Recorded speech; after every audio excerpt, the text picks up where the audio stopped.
We finished the Penguin series. Oh, how is that? Phenomenal. Really? Fucking phenomenal. Okay, I'm gonna have to give it a try. Yeah, storytelling, acting. Where do you see it at again? Is it on Prime? That's on Max. Max, okay.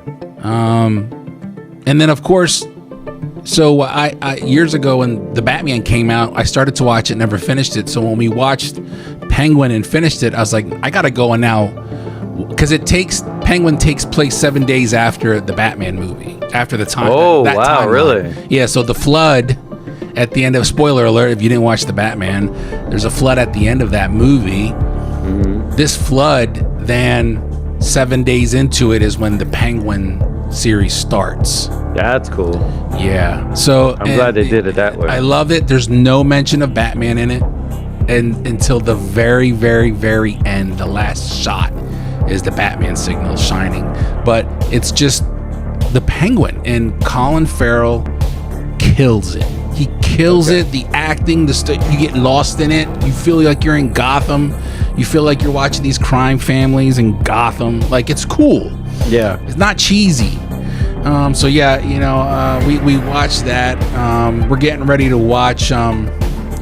We watch Yellowstone, but they're not releasing any of the new episodes until the season's done. Oh, okay. And I'm not about to go pay for another subscription so I can watch live TV. Yeah. Because that's the only way you can watch it is live. But yeah. You know what I'm happy about is that you mentioned that it takes place 7 days after the flood. Finally, they're doing series where it's not an origin story. Like, I am so fucking tired of origin stories. Like, how many times do we got to know where Superman or Batman came from? Yeah. Like, let's fucking move on. Like, what happens 10 years from now? So I'm happy they're taking that direction. Yeah, and I think there is plans for other spin-offs to take place as well with the Gotham Police Department. Did you see the Joker with or whatever his name is? He's in the second movie. No, I didn't see the second one yet. Oh, you didn't see the second one? I didn't see it either. I heard it bombed. It didn't do that well. No, it bombed. It bombed though, or I heard it got bad reviews. Bombed. Yeah, it was bad. But the crazy thing about it is, and I'm just curious to watch it. And I know I'm not a fan of that direction of the Joker. I know a lot of people like the first one. The first one was good. Yeah, I was bored. You were bored with it? I was bored with it. Yeah. It's just so. It's because I grew up on a different point of view of the Joker.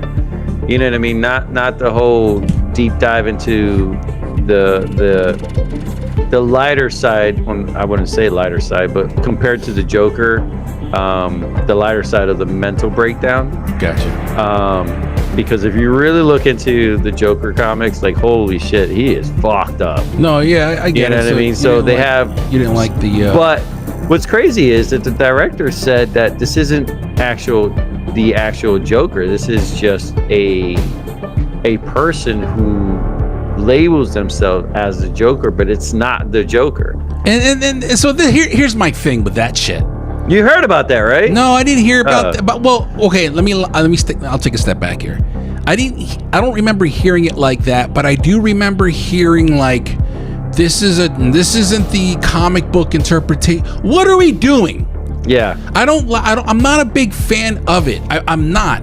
And this is where we are now, is we've been dumped with so many comic book movies that when you try to recreate one, it's like you got to come up with a different, like, yeah. I liked the story. I liked the movie, but I'm not a fan of it being like, well, he's not really the Joker. Then who the fuck is he?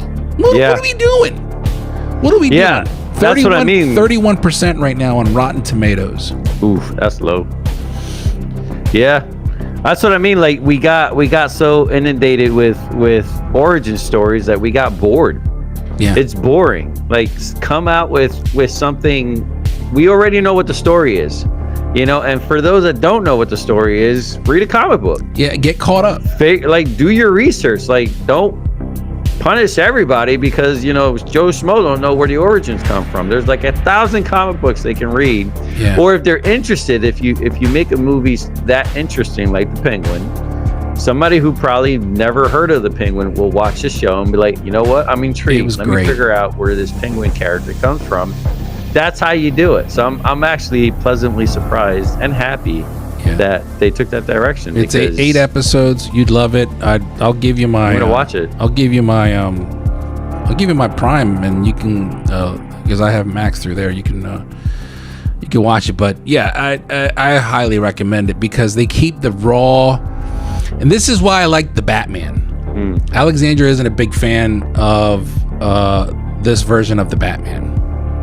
And I liked it because he's young, hard-headed, naive in a way. You can tell he kind of learns as he's going. He's getting his ass whooped. He's hurting himself a little bit. He's overdoing it.